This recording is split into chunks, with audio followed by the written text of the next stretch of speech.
हरे Krishna everybody, सबका स्वागत है आज की गीता सेशन में। और हमने जैसे चैप्टर 9 में फिफ्थ हमने कंप्लीट किया है, तो फिफ्थ को रिवाइज करते हुए हम आगे बढ़ेंगे। और जैसे ये चैप्टर देखो कितना इम्पोर्टेंट है।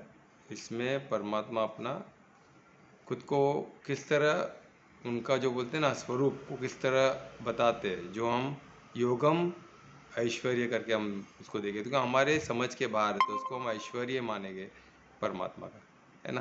तो वो हिसाब से हम इसको परमात्मा का आशीर्वाद से ही हमें समझ सकते हैं, उसके बगैर नहीं। तो परमात्मा का आशीर्वाद लेते हो और फिर स्टार्ट करते हैं, है ना। श्लोक का 5 चैप्टर 9 5 को रिवाइज करते हम आगे बढ़ेंगे, ठीक है। तो हाथों को नमस्कार मुद्रा में लाएं, हृदय के पास, और परिशुद्ध प्रेम से, पूरे समर्पण भाव से, भक्ति से परमात्मा को धन्यवाद दें इस ज्ञान के लिए, उनके योगम ऐश्वर्यम को जो हम जानने की कोशिश कर रहे हैं, जान के हम उन पे और समर्पित होने का हम संकल्प करें, और उनके आशीर्वाद से, उनके मार्गदर्शन से परमात्मा को प्राप्त करें। इसी विश्वास और श्रद्धा के साथ फिर से उनका धन्यवाद करते हुए स्टार्ट करते हैं आज का सेशन। हाथों का दर्शन करें, आपको में श्री गणेशाय नमः। तो जैसे हमने देखा कि हमने चैप्टर 9 हमने अभी श्लोक 5 पे पहुँचे। जैसे इसमें एक एक श्लोक कितना इम्पोर्टेंट है गीता में, हम देखें एक एक श्लोक अपने आप में कंप्लीट भी, और एक एक आप कड़ी भी बनते जा रहा है। जैसे हमारा समझ बनते जा रहा है, खुलते जाते, एक एक कड़ी बन के हमको और परमात्मा की तरफ लेके जाए, है ना। पहले हम कहते थे को छोटे से शुरुआत की है, पर वो जो चैप्टर 1 चैप्टर 2 हर कड़ी अपने आप में कंप्लीट है, पर हमको समझना डिफ़िकल्ट, उसको साधना बहुत डिफ़िकल्ट हो जाता है ना।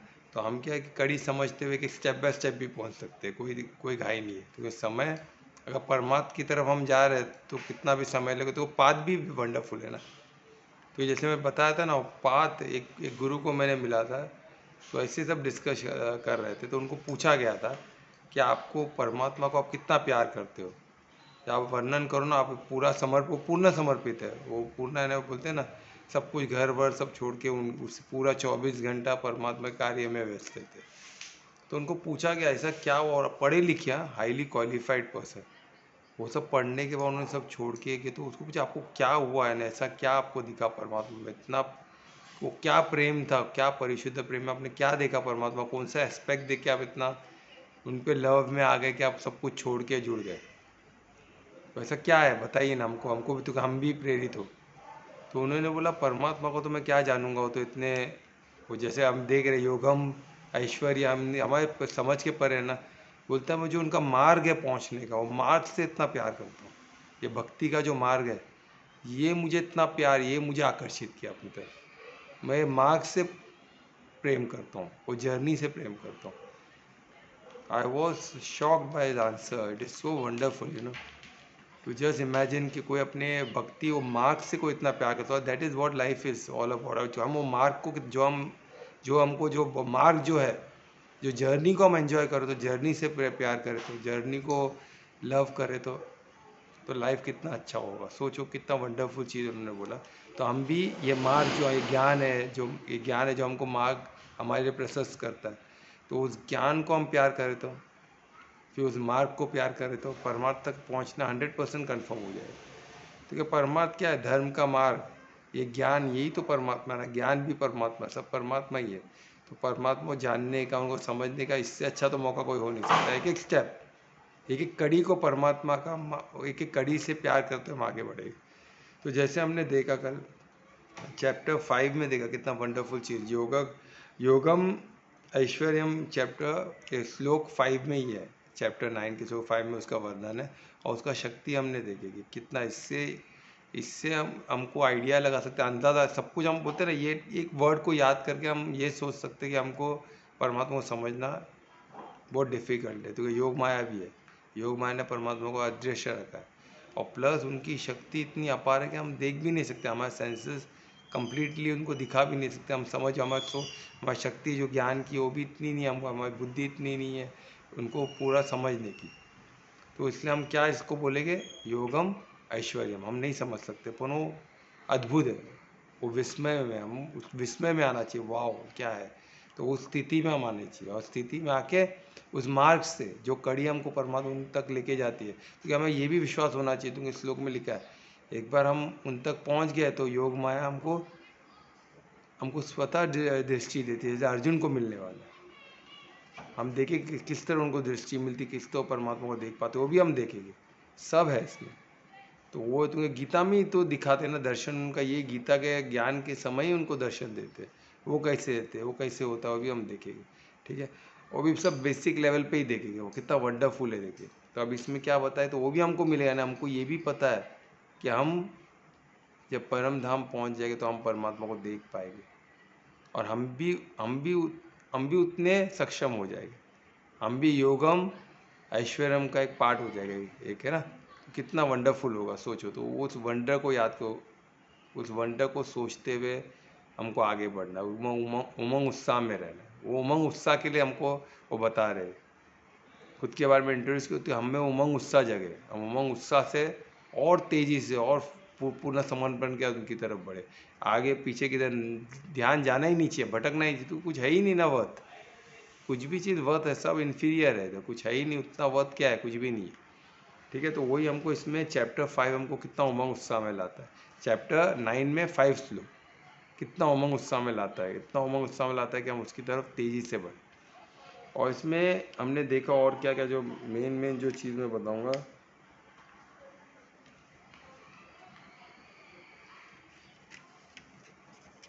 यानी इसमें क्या था, यानी मेंटेन भी सब कुछ वही करते हैं। तो ये हमने चैप्टर में इसका पूरा डिटेल आपको रिकॉर्डिंग में मिल जाएगा, तो मैं डिटेल नहीं लेता हूँ। और इसमें ये एक पॉइंट बहुत इंपॉर्टेंट है, तो इसको देखते हुए हम आगे बढ़ेंगे। तो चैप्टर 9 में श्लोक 6 से हम चालू करते हैं। तो 6 अभी हम नया ध्रुवेश ने ये श्लोक को थोड़ा कोशिश किया पढ़ने का, तो मैं उसको बोलूँगा पढ़ के दिखाए श्लोक 6 चैप्टर 9 को, फिर मैं एक्सप्लेनेशन में जाऊँगा, ठीक है ध्रुवेश, आप पढ़ सकते हो श्लोक। श्री गणेशाय नमः। यथाकाश स्थितो नित्यं वायु सर्वत्र गो महान तथा सर्वाणि भूतानि मतस्तानित्युपधारय। अति सुंदर, अति सुंदर, बहुत अच्छे ध्रुवेश, बहुत अच्छे। देखो कैसे प्रैक्टिस से अभ्यास कितना पावरफुल है। वो अभ्यास श्लोक का नहीं किया था, वो अभ्यास किसका किया था, वो कीर्तन में अलग अलग संस्कृत के गानों का पाठ किया, तो उनका भी श्लोक भी इजी हो गया।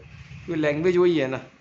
अब लैंग्वेज, एक बार लैंग्वेज को आप टंग में यूज टू करते हो तो वो हो जाता है। गीता से वही भी संस्कृत का ही है और संस्कृत के श्लोक है, तो श्लोक है। और इवन जो कीर्तन होते हैं, जो अलग अलग मंत्र है, अलग अलग कीर्तन है जो संस्कृत में, वो आप पढ़ोगे, वो आप गाओगे, तो ऑटोमेटिक संस्कृत आपको ईजी हो जाएगा। और अभ्यास से ही ईजी होता है, और कोई तरीका नहीं। तो इसका तात्पर्य, इसका अर्थात क्या होता है मैं बताऊंगा।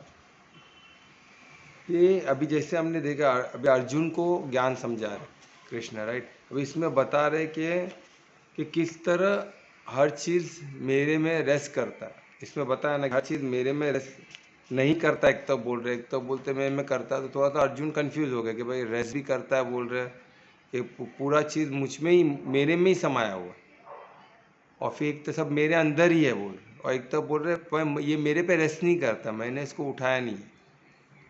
तो इसका क्या अर्थ है, इसका थोड़ा कंफ्यूज हो। तो अभी क्या है, कृष्ण जब बोलते टाइम पे वो क्या है, वो देख भी रहे कि अर्जुन किधर ये क्वेश्चन को समझ के भी कुछ बोल रहे, क्योंकि ये कंटिन्यूस एक डायलॉग चालू है। तो इसमें डायलॉग सिर्फ वर्बल होता है ऐसा नहीं है, कुछ बॉडी लैंग्वेज से भी होता है, कुछ वाइब्रेशन से भी होता है। जैसे उनका बॉडी लैंग्वेज देख के उनको लगा होगा ये नहीं समझ पा रहा है, तो ये बेसिकली इस श्लोक में एग्जाम्पल दे, एक इतना परफेक्ट एग्जाम्पल देके उनको समझाते हैं कि किस तरह मैं रेस्ट करता हूँ, सब चीज़ें, पूरा कॉस्मोस मुझ में कैसे रेस्ट करता है ना। और मेरे अंदर है पर मुझ में रेस्ट नहीं करता है ना, मैं उसको उठाया हुआ नहीं हूँ, पर वो सब कुछ मेरे अंदर है। किस तरह, वो एग्जाम्पल में इसमें बता रहे। वो अंडरस्टैंडिंग इसको अर्जुन का क्लियर करने के लिए, यानी हमारा भी उस तरह होता है ना। ये बता, जैसे माइटी विंड, जैसे जो वायु जो चलता है ना, वायु कितना तेजी से चलता है, आप देखते हो कभी कभी एकदम प्लेजेंट रहता है, कभी कभी इतना स्पीड में चलता है, पर ये किधर चलता है, आकाश में ही चलता है ना, वो फ्रीली घूम रहा है, उसको कोई रोक नहीं सकता, वायु कोई रोक सकता है कि वो अपने अपने डायरेक्शन को खुद पकड़ता है। वो आकाश, आपको लगता है स्काई उसको रोक सकता है? स्काई उसको नहीं रोकता, वो विंड अपने अपने हिसाब से चलता है, पर वो स्काई के अधीन है, वो स्काई के अंदर है, वो स्काई को छोड़ के बाहर नहीं जा सकता। वो विंड बाहर जाता है क्या? नहीं जाता, वो स्काई के अंदर ही होता है, यानी वो स्काई के अधीन ही है, वो स्काई के अंदर है, पर स्काई उसको धोता नहीं, अपने ऊपर उठाया नहीं, वो फ्री है, विंड फ्री है, वायु फ्री है, उसको कोई रोक नहीं सकता है, उसको कोई दिशा नहीं दिखा, तो अपने दिशा में खुद ब्लो करता है। उसका भी एक पर्पस है, वो जो, क्योंकि वायु देवता भी है ना, तो वो देवता भी एक लॉ के तहत चल रहे हैं, एक लॉ के तहत चल रहे, वायु भी एक लॉ के तहत सब करती है मूवमेंट, और वो भी हमारे लिए जीवन के लिए कितना ज़रूरी है। उसके बगैर कुछ चलेगा नहीं, वायु भी इतना, बोलते ना, एयर तो ज़रूरी है, साथ में विंड भी ज़रूरी है। वो क्यों ज़रूरी है, वो हम साइंस में आज इसका प्रमाण भी है, किस तरह ज़रूरी है वो भी हमें पता है, पर वो लॉ के तहत चल रही है। उसको चलाने वाला कौन है? एक लॉ है, लॉ के तहत वो मर्यादा में चल रही है, और जब इम्बैलेंस होता है तो वो बैलेंस करने देखती है, तो हमको भारी पड़ जाता है, तो ये उनकी इतनी शक्ति है वायु की, तो वो फिर डिस्टर्बेंस, जैसे बड़े बड़े टॉर्नेडो आते हैं वो सब हम देखे, तो हमको इम्बैलेंस किधर क्रिएट नहीं करना है, वही मनुष्य का यही तो इम्पोर्टेंट, हम किधर इम्बैलेंस नहीं क्रिएट करें।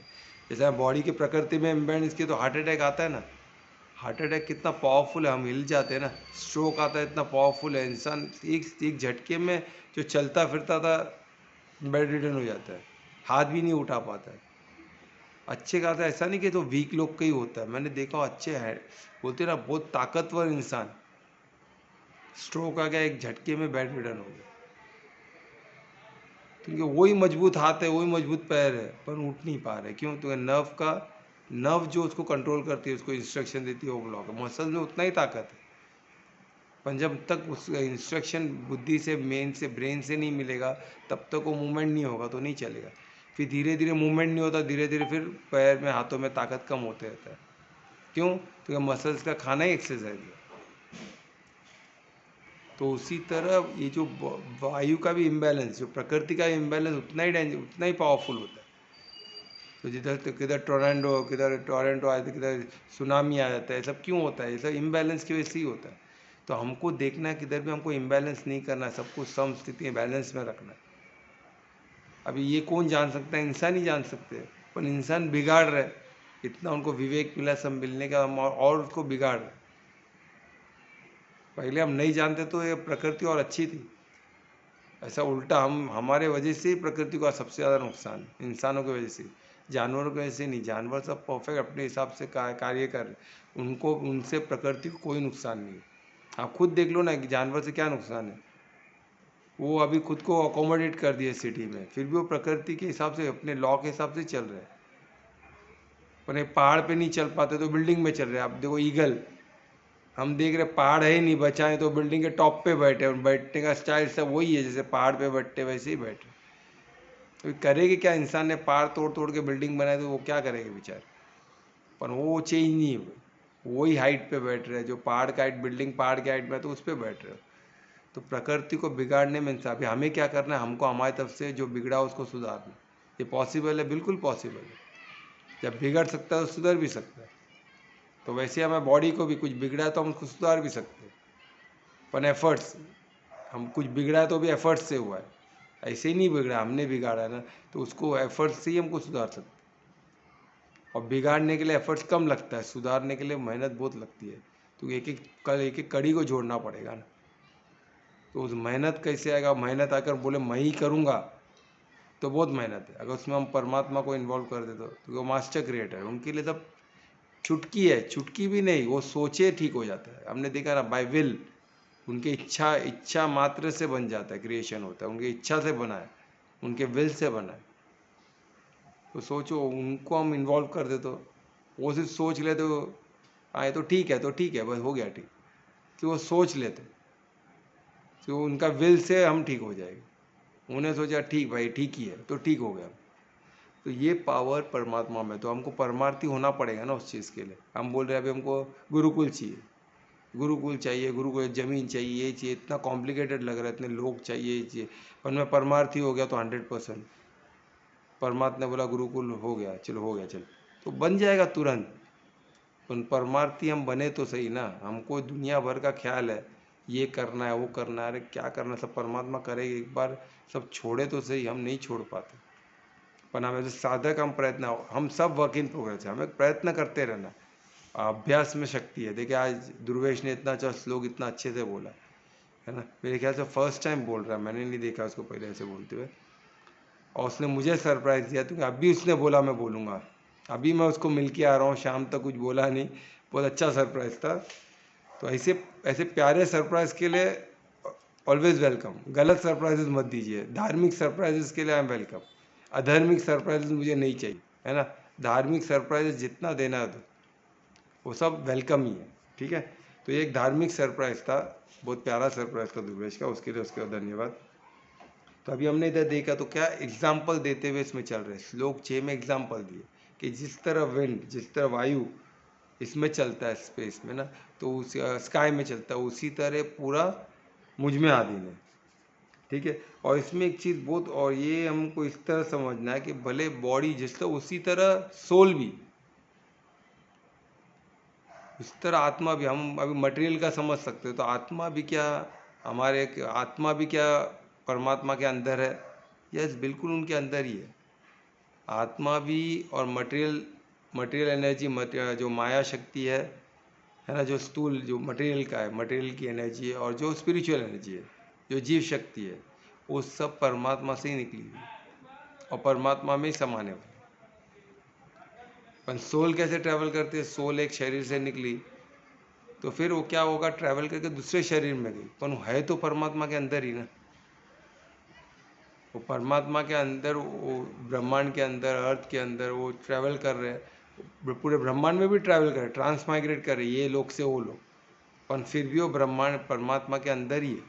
क्योंकि पूरा ब्रह्मांड, कितने ऐसे ब्रह्मांड परमात्मा के अंदर है, क्योंकि पूरा स्पेस, पूरा ब्रह्मांड परमात्मा के अंदर, ऐसे कितने ब्रह्म लोग परमात्मा के अंदर, सब कुछ उनकी अधीन है।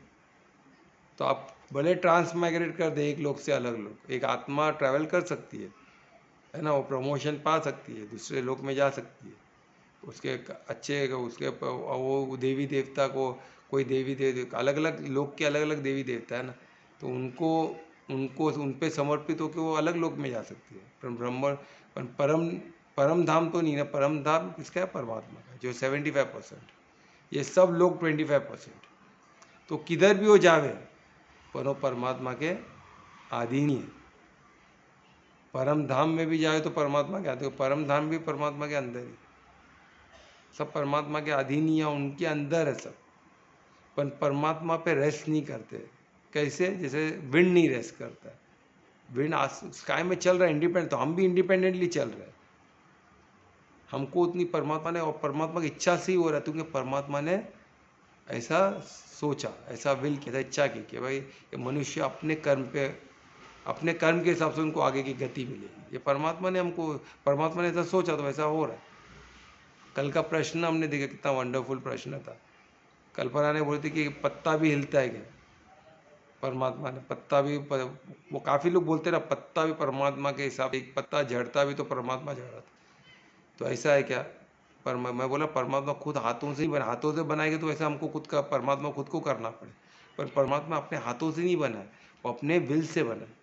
तो उन्होंने सोचा कि ऐसा वायु में पत्ता हिलते रहेगा, ये हर चीज़ रिसाइकल होगा, तो हर चीज़ मुझे फ्रेश चाहिए, और हर चीज़ रिसाइकल होगा। तो पत्ते, पेड़ का क्या काम है? सबका एक धर्म है, धर्म तो परमात्मा खुद बना, उनका पेड़ का धर्म क्या? देना।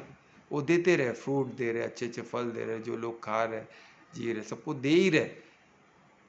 और लेते भी क्या? कार्बन डाइऑक्साइड, और देते ऑक्सीजन, जो सबको चाहिए। लेते जो वेस्ट है सबका, और देते ऑक्सीजन। तो उसको सिर्फ पेड़ को सिर्फ सेक्रीफाइस सिखाया है, उसका धर्म ही सेक्रीफाइस है। तो वैसे हर एक को अलग अलग धर्म है। मटेरियल जो मिनरल्स है उसको भी धर्म है, जैसे सॉल्ट क्या है? सॉल्ट ही है, तो उसका धर्म है। वैसा वैसे हर एक का धर्म है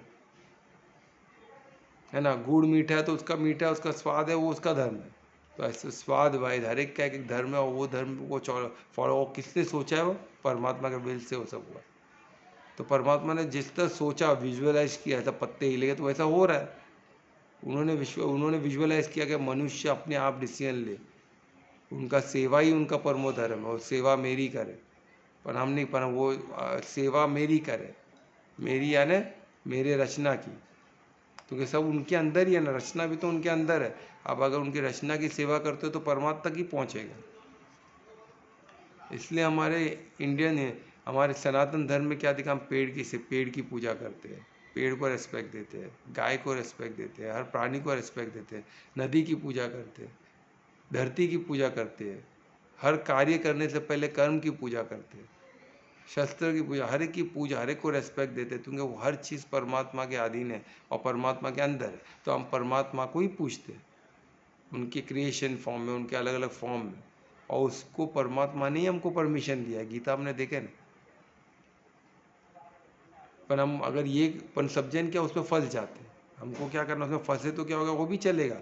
तो परमात्मा ने चॉइस दिया हमको, तो लव चॉइस से ही आता है कि आप सबको लव कर लो, पर आपको एक लव करते करते मालूम पड़ेगा हर लव परमात्मा को ही पहुंच रहा है, तो क्यों ना परमात्मा को डायरेक्ट प्यार कर लो, है ना। तो कि हर तो परमात्मा का ही बॉडी का हिस्सा है ना, हर चीज़ उनसे मुझे मिल रहा है। जिस दिन ये मालूम पड़ गया, आप किसको भी मैं क्या, अभी समझो मैं कोई देवी देवता को पैर पड़ा, कोई गुरु के पैर पड़ा, तो गुरु को आशीर्वाद लिया, तो मैं क्या सोचूंगा, मैं परमात्मा को ही, परमात्मा के ही अधीन हूँ। मैं भी आधीन हूँ, गुरु भी आधीन है, वो देवी देवता ऐसे परमात्मा, मेरे को जो भी मिलना है परमात्मा से ही मिलना है। पर ये भी जो देवी देवता वो भी पूजनीय है ना, क्योंकि वो परमार्थी 100% परमार्थी हुए, तो उनको पूजनीय को पूजने में क्या प्रॉब्लम है, कोई प्रॉब्लम। रेस्पेक्ट तो हमको हर एक को देना है, उसमें क्या दिक्कत है। और किसी का आशीर्वाद लेना, किसी से प्यार करना है, कोई गलत नहीं है। परमात्मा ने हमको ओपन, पर मन में क्या हमको ये रहना है कि ये सब परमार्थी, हम सब परमात्मा के अधीन है। हम परमार्थ होके देखेंगे तो सबका रेस्पेक्ट देगा। परमार्थ होने का सबसे बड़ा फायदा कि सबका फायदा है, स्व का भी, परिवार का भी, है ना। और सब अन्य जितने लोग आपके संपर्क में आते हैं, उन सबका भी, देवी देवता का भी, पूरे सृष्टि का भी, पूरे कॉस्मोस यूनिवर्स, पूरे ब्रह्मांड का भी, और परम धाम का भी, और परमात्मा भी, सबका फायदा है, किसका भी उसमें नुकसान नहीं। तो परमात्मा को कैसे फायदा होगा, तो उनकी सृष्टि, हम परमार्थी है तो हम परमार्थी है, तो हम हमारे थ्रू परमात्मा कार्य करेंगे, तो सृष्टि को और अच्छा बताएगा। परम धाम जितना ही सृष्टि होगा 10%, वही तो स्वर्ग है ना। अब परम धाम जैसा 10% भी आ गया तो यही अर्थ स्वर्ग बन जाएगा। तो क्या प्रॉब्लम क्या है इसमें, कुछ प्रॉब्लम नहीं है ना। तो इसमें वही एग्जाम्पल के साथ बता रहे।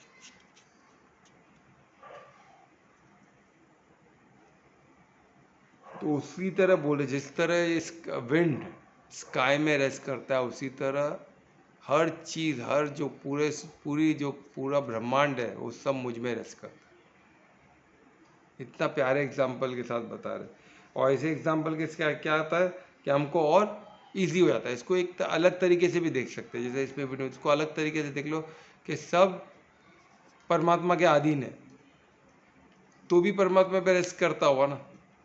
अगर हम किसी के अधीन हैं तो भी परमात्मा को स्पेस जो बनाया, अभी हम इसको एक और तरीके से समझते हैं कि सब पूरा जितने प्लानिटरी सिस्टम है, जितना कॉस्मोस है, ब्रह्मांड है, सब स्पेस पे। और स्पेस को किसने बनाया, परमात्मा ने बताया, परमात्मा ने बनाया, है ना। उनका ही विस्तार है स्पेस जो, और उसी के अंदर सब है। तो उसका क्या मतलब हुआ, और उसी से परमात्मा तत्व से ही सब बना, यानी वो निरंकार है, तो उसी से सब निकला हुआ है, और उनके ही विस्तार में सब है। तो हम सब उनके अधीन हुए, यानी हम उनमें ही रेस्ट कर रहे हैं। पर वो हमें धो नहीं रहे, हमें उठा नहीं रहे, क्यों, क्योंकि उनका क्रिएशन ही उठा रहा है, वो नहीं उठा रहे, क्योंकि वो उससे, ये पूरा ब्रह्मांड से भी ऊपर है। हम उनके अधीन है, पर वो हमारे अधीन नहीं है, वो इंडिपेंडेंट है। हम सब उन पर डिपेंडेंट है, पर वो फिर भी हमसे इंडिपेंडेंट, क्योंकि हमारे से अटैच नहीं है वो। अरे मैं परमात्मा को नहीं मानता तो परमात्मा को क्या फ़र्क पड़ेगा, कुछ नहीं। उनके समय की कोई सीमा, समय से परे। हमको हम टाइम बॉन्ड में, तो हम साइकिल में, वो तो ही ना साइकिल में, वो अनंत है, उनके लिए कोई समय बॉन्डिंग नहीं है।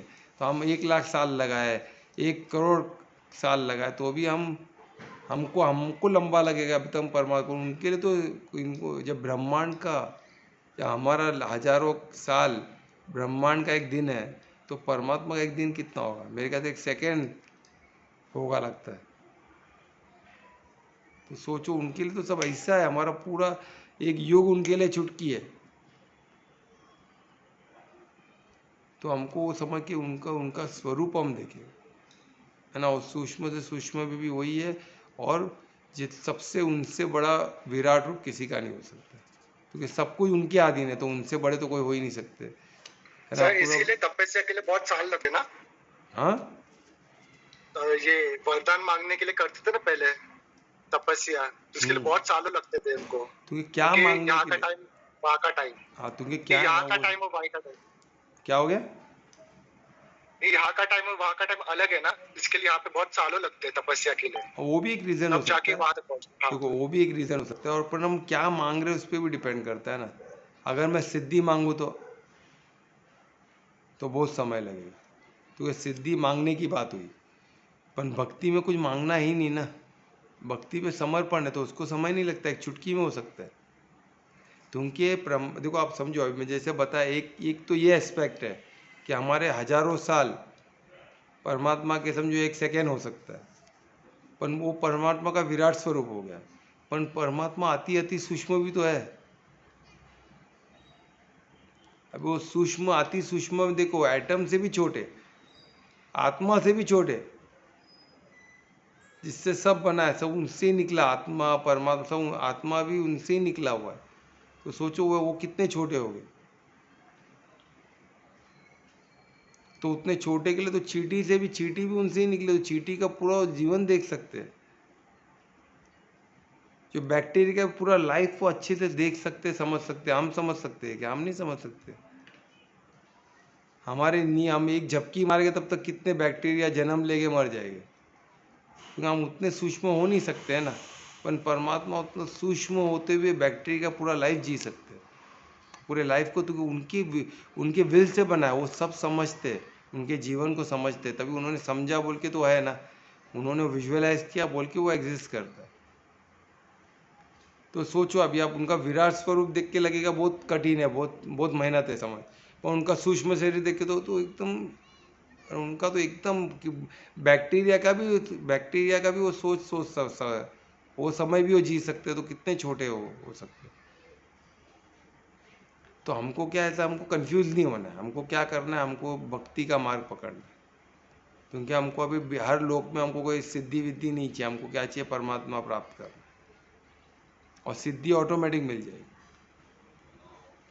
क्योंकि परमात्मा को प्राप्त करना, परम धाम, वही सबसे बड़ी सिद्धि है। सबसे परम धाम, सबसे बड़ा कोई गोल है तो वही है। तो वही इसमें बताया गया है। तो उसमें हमको उस तरह समझना है, इसको हम हर तरीके से समझो एक ही है, पर हमको क्या, जब हम परमार्थी हो जाएंगे ना, सब क्लियर हो जाएगा, तब तक कन्फ्यूजन रहेगा। और सिद्धि क्या है, कोई क्या भी, जैसा हमने सिद्धि मांगी, हमको गोप गोपिका बनना है, तो गोप गोपिका बनना, तो एक हम सोचे कि गोप गोपिका यानी सबसे खूबसूरत, यानी कृष्ण से कोई कम खूबसूरत होगा तो कौन होगा? गोप गोपिका होगा। राधा और कृष्ण से थोड़ा थोड़ा क्लोज कौन जा सकता है? जो एकदम थोड़ा थोड़ा बोलते हैं ना, कृष्ण से कोई समीप है तो कौन है? गोप गोपिका। तो हम उनके से बनने में, हम अगर बॉडीली मेहनत करें तो बहुत मेहनत है, पर हम परमात्मा को प्राप्त हो जाए तो बहुत आसान है। परमार्थियों के परमात्मा को प्राप्त हो जाए, भक्ति में लीन हो जाए, तो बहुत आसान है, क्योंकि हमको कुछ चाहिए ही नहीं ना, हमको नहीं करना है, फिर परमात्मा में तो करेगा। क्यों? करता भी वही, भोगता भी वही, पूरा कारण स्वरूप ही वही है। आपने देखे ना पिछले श्लोक में, कारण स्वरूप है, हर एक का सोर्स भी वही है, हर एक का डेस्टिनेशन भी वही है। सोर्स यानी जिससे आता है, और जिसमें समझ आता है वो डेस्टिनेशन। सब परमात्मा ही है, पर वो डेस्टिनेशन में हम किधर है, हम कोई लोक में है कि हम परम धाम में, हमको वही देखना है। ठीक है, तो इसको इस तरह समझना है। तो ये हो गया श्लोक 6। अभी श्लोक 7 तुमको पढ़ पाओगे ध्रुवेश, कि मैं डायरेक्ट स्टार्ट करूँ? हाँ सर, रेडी हो गया। रेडी हो? चलो बोलो। सर्वभूतानि कौन्तेय प्रकृतिं जानति मामिका कल्पक्षय पुनस्तानि कल्पको विज्ञामहम्। बहुत अच्छे, क्या बात है Dhruvesh, very good, I am so proud of you. क्या बात है, मुझे सरप्राइज देने के लिए कब से प्रैक्टिस कर रहे हो? नहीं सर, शाम को ही किया, शाम शाम को को ही मन में किया? आया चलो वेरी गुड, बहुत अच्छे। तो मुझे क्यों नहीं बताया? सर। तभी। शाम को अभी किया, 7 बजे डिसाइड किया। अच्छा, मैं निकलने के बाद किए क्या? हाँ, मन में आया तो उसके बाद किया। नहीं, बहुत अच्छे, बहुत अच्छे। अभी इसमें देखो, संबोधित कौनते मीन्स कृष्णा संबोधित कर रहे हैं किसको? अर्जुन को। कौनते मीन्स कुंती पुत्र। तो ये संबोधित देखो ना कितना प्यारा है। अभी इधर क्यों बताया? क्योंकि वो अभी किधर से हम आए हैं, किधर हम जाने वाले, उसका बता रहे ना। तो उन्होंने माँ का, जहाँ से वो बॉडी उसको मिला है ना, जननी को उन्होंने संबोधित करते हुए उसको बताया। यानी हर जगह उनका संबोधन कितना प्यारा है ना। तो वही हमको देखना है कि संबोधन, इसलिए हम भी बहुत ध्यान दे, जब हम किसको संबोधित करते हैं, वो प्रिटेक्स्ट किस प्रिटेक्स्ट में कर रहे हैं, और उसमें उनका सम्मान कैसा बढ़ाया जाए। हमको ऐसे संबोधन करना है, किसी का सम्मान घटाना नहीं है, हमको हमेशा सम्मान बढ़ाओ। तो उससे क्या होगा कि हर इंसान का सम्मान बढ़ेगा। सम्मान किस तरफ बढ़ाना है? धर्म की तरफ, धार्मिक कार्य की तरफ बढ़ाना है उनका सम्मान, कि वो धर्म का कौन सा कार्य कर सकता है। अगर हमको नहीं समझ में आया तो हमको क्या करना है? परमात्मा का मदद लेना। परमार्थी होगा तो परमात्मा हमें मुझसे कुछ निकाल देगा, और वाकई में वो सही रहेगा, है ना। तो अगेन घूम फिर के वही आ जाता है कि परमार्थी बनने में फ़ायदा ही फ़ायदा है। हमारा भी, आसपास जितने लोग, उसका भी, प्रकृति का भी, ब्रह्मांड का भी, सबका फ़ायदा है, और स्वयं परमात्मा का भी और परम धाम का भी फ़ायदा है। क्यों? क्योंकि उतने हम सबको परमात्मा बुला रहे ना, उतने लोग जल्दी फास्ट फास्ट आएंगे तो शायद उनका कुछ अलग लक्ष्य पूरा होगा, है ना। वो हमको नहीं पता, क्योंकि अगेन योग माया से वो हमको नहीं समझ में आएगा। तो हम जब पहुँचेंगे तो सब क्लियर हो जाएगा। तो वहाँ पहुँचने की मेहनत करो, ठीक है। तो इसमें अभी क्या फिर से इसमें बता रहे हैं, अब इसमें कल्प का बात हुआ है कि जैसे एक कल्प हमने देखा, एक कल्प क्या है? जैसे ब्रह्मांड का एक जीवन, जब ब्रह्मांड एक जीवन, अपना एक पूरा जीवन जी लेते हैं, तो उसको एक कल्प बोला जाता है, यानी एक मिलेनियम। आप समझ लो, एक मिलेनियम, एक अंत, एक बहुत ही इंपॉर्टेंट अंत, यानी ब्रह्मांड का खत्म होना है, पूरा ब्रह्मांड। ऐसे बहुत सारे ब्रह्मांड, और उसमें एक ब्रह्मांड, यानी एक ब्रह्मांड, यानी पूरे लोक आ गए उसमें, और उसमें हमारा अर्थ भी आ गया, यूनिवर्स भी आ गया। ऐसे कितने यूनिवर्स रह गए, सब एक साथ खत्म होना, यानी वो भी रिसाइकल में है ना। रिसाइकल में खत्म होना है ना, फिर से वो आएंगे। वही बता रहे कि जैसे कल्प खत्म होता है, तो क्या होता है? जैसे कल्प खत्म होता है, at the end of the कल्प, यानी जब कल्प जब खत्म होने के समय में मैं सबको अव्यक्त कर देता हूँ, यानी परमात्मा ही सबको अव्यक्त कर देता है। अव्यक्त करते, अव्यक्त करके जाते किधर है? सब अव्यक्त किए तो भी अव्यक्त फॉर्म में जाएगी किधर? किधर जाते रहिए?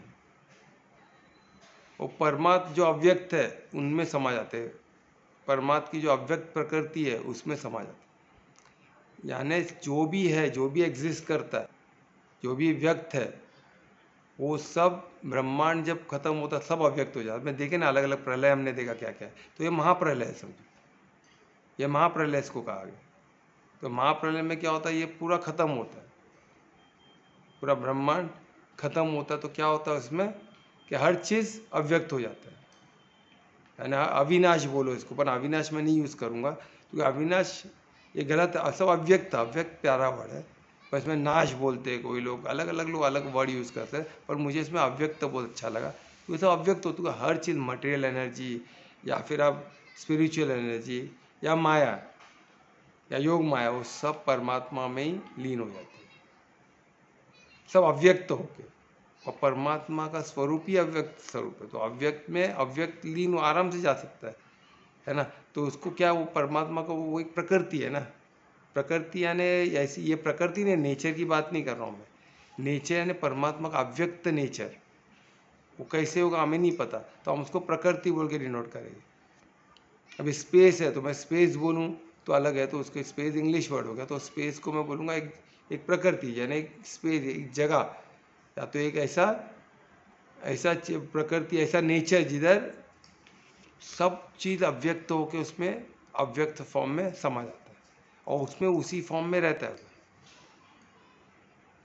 और फिर कब व्यक्त होता है?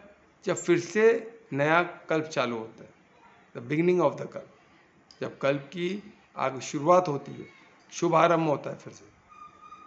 तो शुभारंभ होता है तो क्या होता है? फिर से सब अपने नेचर के साथ, सबका अपना अपना नेचर है ना, वो अपने अपने नेचर, फिर से सब कुछ व्यक्त हो जाता है। फिर से पूरा ब्रह्मांड लोग, पूरा ब्रह्मांड यानी जितने लोग थे, जितने यूनिवर्स थे, सब एक साथ। तो ये जो फॉरेन का जो थियोरी है ना, इवॉल्व होता है, वो सब बकवास है। कि गीता का ये श्लोक ने सब कुछ, वो सब कुछ चीज़ को बकवास कर, सब चीज़ को हमको बता दिया कि ऐसा कुछ है ही नहीं। वो बैंग थियोरी, ये थियोरी, सब का कोई ग्राउंड ही नहीं। क्योंकि अगेन एंड अगेन बन रहा है, तो क्या अगेन एंड अगेन इवॉल्व होगा क्या? हर चीज फिर से व्यक्त होता है और सब एक साथ होता है व्यक्त। कोई जो लोग के लिए जो जो जैसे अब इसमें कैसे होता है वो मैं बताता हूँ। जैसे हमने चैप्टर 2 में, मेरे ख्याल से चैप्टर 2 में हमने अलग 3 टाइप के शरीर का किया था, तो मैं थोड़ा सा वो ब्रशअप करूँगा। एक शरीर था जो स्थूल शरीर, जो हमारा बॉडी है ना, जिसको बोलते हैं हम ग्रॉस बॉडी, है ना, स्थूल, यानी जो हम देख सकते हैं, समझ सकते हैं, जो 5 तत्वों से बना हुआ है। ठीक है, तो ये 5 तत्व कौन से है? हम वायु है ना, अर्थ हो गया, वायु हो गया, जल हो गया, आकाश हो गया और अग्नि हो गया। ये 5 तत्व से क्या बना है? वो ग्रॉस शरीर बना है। ठीक है, फिर उसके बाद दूसरा एक शरीर आता है, कौन सा शरीर हुआ? सूक्ष्म। सूक्ष्म शरीर में क्या होता है? वो कितने तत्व का बना है? इसको हम बोलते हैं सटल बॉडी, यानी सूक्ष्म सूक्ष्म शरीर, जो हमको दिखता नहीं है। तो वो किससे बना? जो बाकी एलिमेंट है। बाकी एलिमेंट कितने? 13 एलिमेंट है, जिसमें अहंकार आ गया, वो सब आ गया, जो सेंसेस आ गया, वो सब आ गया। वो कभी हम बाद में देखेंगे, डिटेल में हम एडवांस में देखेंगे। अभी हम ब्रीफ में, तो कंफ्यूज नहीं होना है हमको, वो सब इतना इंपॉर्टेंट नहीं है। और हमको समझना है कि स्थूल शरीर क्या है, सटल बॉडी क्या है। सटल बॉडी यानी जो सेंसेस, जो वर्किंग, जो हम जो बोलते हैं ना, हम वर्किंग कैसे करते हैं, हमारे सेंसेस आ गया, हमारा अहंकार आ गया, मन बुद्धि, वो सब उसमें आ गया। किसमें आ गया? सटल बॉडी में। और तीसरा बॉडी कौन सा है? कौन सा है, कोई बोलेगा? कारण शरीर, जो कॉजल बॉडी। अभी कॉजल बॉडी में क्या आ गया? जो हमारा कार्मिक अकाउंट, जो कर्म का खाता, जो जन्मों जन्मों का जो कर्म का खाता हम लेके घूमते हैं, वो आ गया कॉजल बॉडी, यानी कारण शरीर में। अभी जब डेथ होता है, जब व्यक्त से, डेथ में नहीं यूज़ करूँगा, जब व्यक्त होते हैं तो हमको बॉडी मिलता है, तो हमको क्या क्या मिलता है? ऐसे तीनों शरीर मिलते हैं, है ना। कारण शरीर तो रहता ही है, तो कारण शरीर आत्मा के साथ जाता है, बाकी जो 2 शरीर के साथ खत्म हो जाता है। तो इसलिए बाकी सब जा नहीं सकता, तो मन बुद्धि सब वो कारण शरीर का है ही नहीं ना। स्थूल बॉडी का तो कुछ जा ही नहीं सकता है, तो सबको पता है। और सब बोलते बुद्धि, मैं, मेरी आइडेंटिटी, मेरे माता पिता, मेरा नाम, मेरा बेटा, ये सब आपका मेमोरी में ही रह गया ना। बुद्धि किसका पार्ट है? सटल बॉडी का पार्ट है, सूक्ष्म शरीर का पार्ट है। वो भी इसमें ही रह जाता है। जाता क्या है? सिर्फ कारण शरीर। कारण जो बोलते हैं ना, बरी खाता। आपने कर्म करते टाइम आपका उद्देश्य क्या था, आपका भाव क्या था, वो धार्मिकता क्या था, बस यही जाता है। तो इसलिए हमको यही सोचना है, बाकी कुछ सोचना बेकार है, व्यर्थ है, किसमें अटैच होना व्यर्थ है, कोई मतलब ही नहीं। तो जब अभी हम इसमें किधर थे, हमको अभी के प्रिटेक्स्ट में हम समझेंगे, तो इसको कैसे समझना है कि जो जब अव्यक्त होता है, तो ये क्या एक कौन सा अपना ग्रॉस बॉडी, जो किसको बोलते स्थूल शरीर, और जो सटल बॉडी, जो कौन सा शरीर हो गया? सूक्ष्म शरीर। ये दोनों बॉडी क्या हो जाता है? खत्म हो गया। जो मटेरियल बॉडी मटेरियल में चलेगा, अव्यक्त में क्या है, मेमोरी में वो कैसे जाता है हमें नहीं पता, हमको समझना वो चलेगा। तो आत्मा क्या, आत्मा में क्या जाता है, कारण शरीर जाता है, और सब उधर सस्पेंडेड फॉर्म में रहता है, उसी के उसी फॉर्म में वो रहते हैं। किधर रहते हैं, परमात्मा की अव्यक्त प्रकृति में, उधर रहते हैं। तो परम धाम में भी सब, यानी परम धाम में सब कुछ चल रहा है फर्स्ट क्लास, उधर कोई साइकिल है नहीं। तो देखो कितना ब्यूटीफुल है। और ऐसे कितने साल हम सस्पेंडेड फॉर्म में रह गए, कितने साल हमको नहीं पता, हजारों साल हो गए।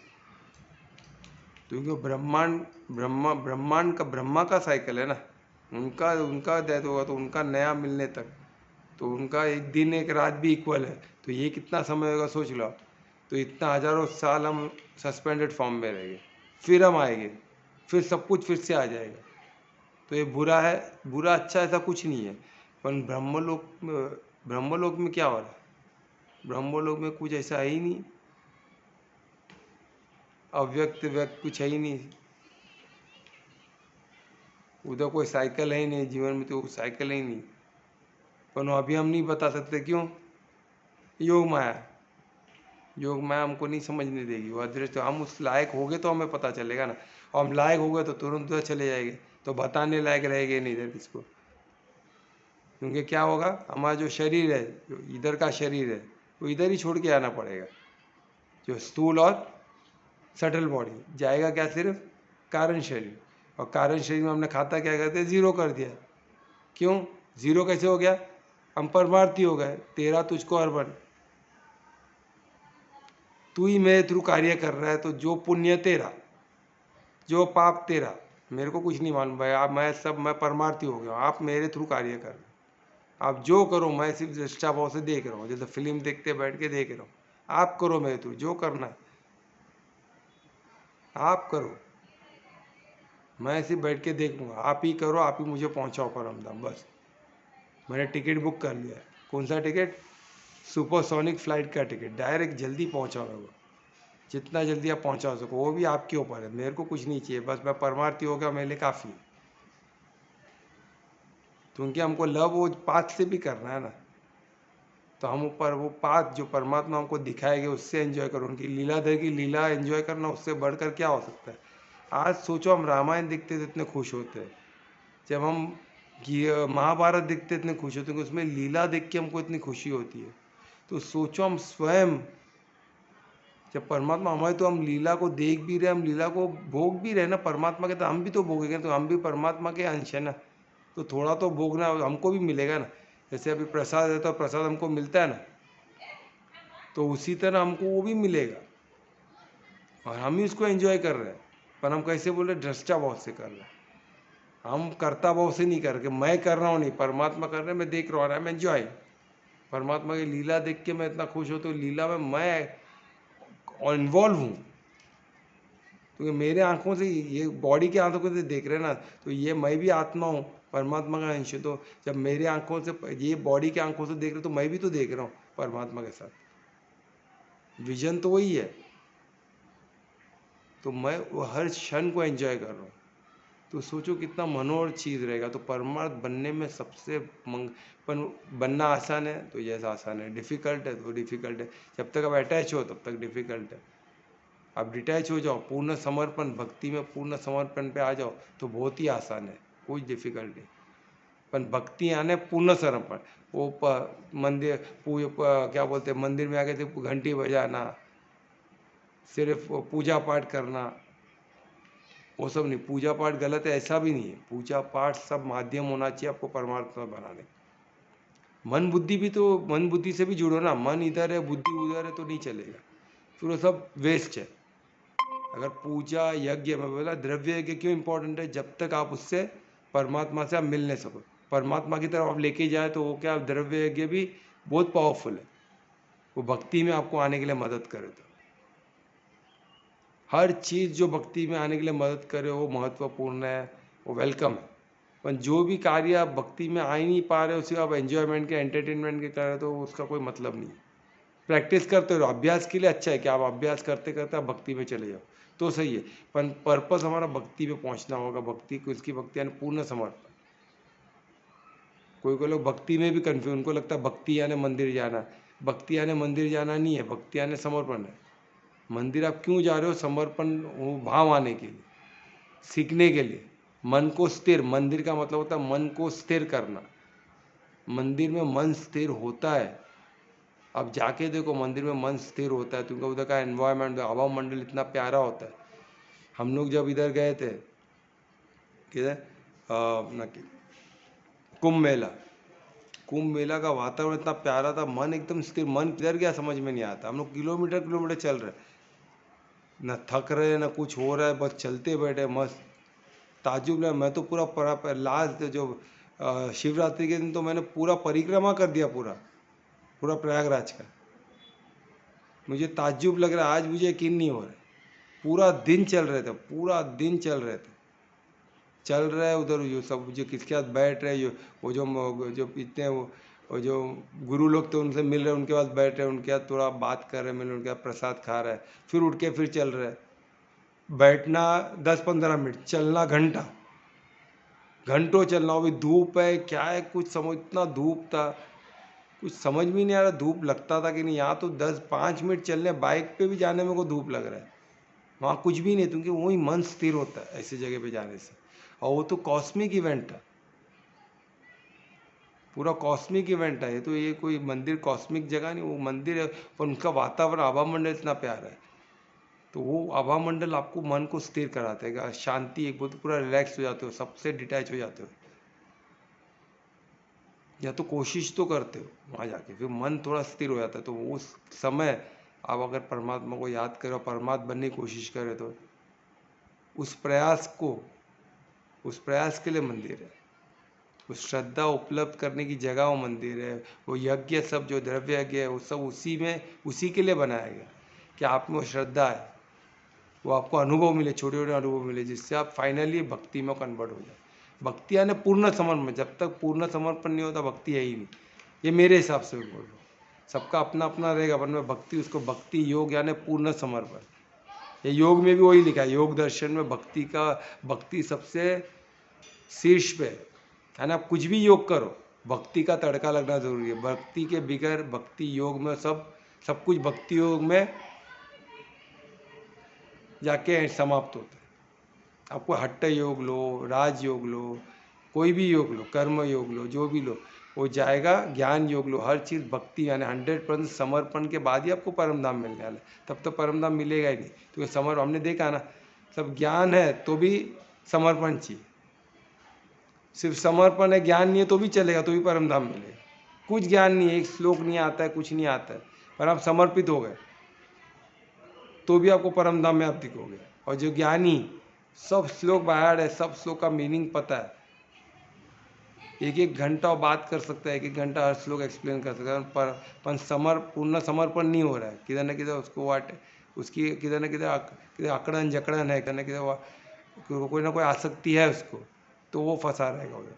क्योंकि परमात्मा बोलते हैं वो उसको भी कंप्लीट कर, तो वो चाहिए तथास्तु, उसको तो पहले ही मिलेगा, तुम्हें ज्ञानी है वो, बोले ये चाहिए तथास्तु, ले उसको ही भोग।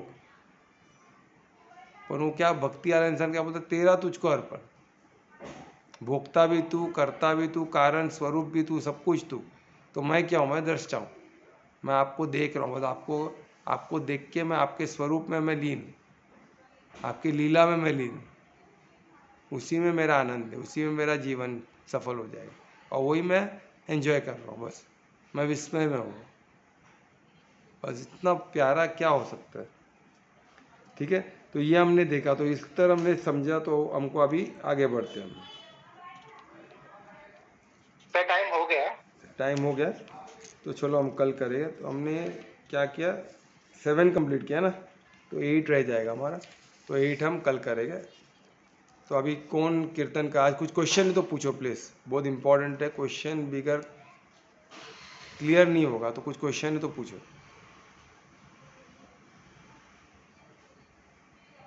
नहीं है कोई क्वेश्चन? कौन कीर्तन करेगा? अरे अभी तो कुछ बोलो, कीर्तन तो किसी को तो करना ही पड़ेगा ना। सर मैं करती हूँ। चलो very good, thank you very much Anita, काफ़ी समय के बाद आपका धन्यवाद आपके समय के लिए, आपके शुभ आवाज़ के लिए। चलो करो कीर्तन। हरे कृष्णा। हरे कृष्ण। ओ बाला मैं बैरागन होंगी होंगी, मैं बैरागन होंगी, मैं बैरागन हूँ। ओ बाला मैं बैरागन होंगी होंगी, मैं बैरागन। जिन भी भेस मारो सावरो रीझे, जिन भी भेस मारो सावरो रीझे, सो ही वेश धरूंगी ओ बाला, सो ही वेश धरूंगी होंगी, मैं बैरागन होंगी, मैं बैरागन। ओ बाला मैं बैरागन होंगी होंगी, मैं बैरागन होंगी, मैं बैरागन। कहो तो कुसुमल साड़ी रंगावा, कहो तो कुसुमल साड़ी रंगावा, कहो तो भगवा भे, कहो तो भगवा भे, कहो तो मुतियन मांग भरावा, कहो तो मुतियन मांग भरावा, कहो चटकावा के वाला, कहो चटकावा केस और बाला, मैं बैरागन हूँ, मैं बैरागन हूँ। ओ बाला मैं बैरागन होंगी होंगी, मैं बैरागन होंगी, मैं बैरागन। हरे कृष्णा। हरे कृष्णा, अति सुंदर, वेरी गुड। तो ऐसे ही कंट्रीब्यूट करो, क्या होता है ना, हमको जो अच्छा, हमारा जो भी अच्छा है ना वो परमात्मा के सेवा में है। अगर हमको परमात्मा ने अच्छा वॉइस दिया है तो परमात्मा के सेवा में है। अच्छा, हमको जो भी मिला, बुद्धि मिली है तो परमात्मा सेवा के लिए। ज्ञान हम बोल पाते हैं, वो बोल भी परमात्मा की सेवा। हम चल पाते तो चलना भी परमात्मा की सेवा में। हम शक्ति दिए, शक्ति का कुछ काम कर पाते, वो भी परमात्मा।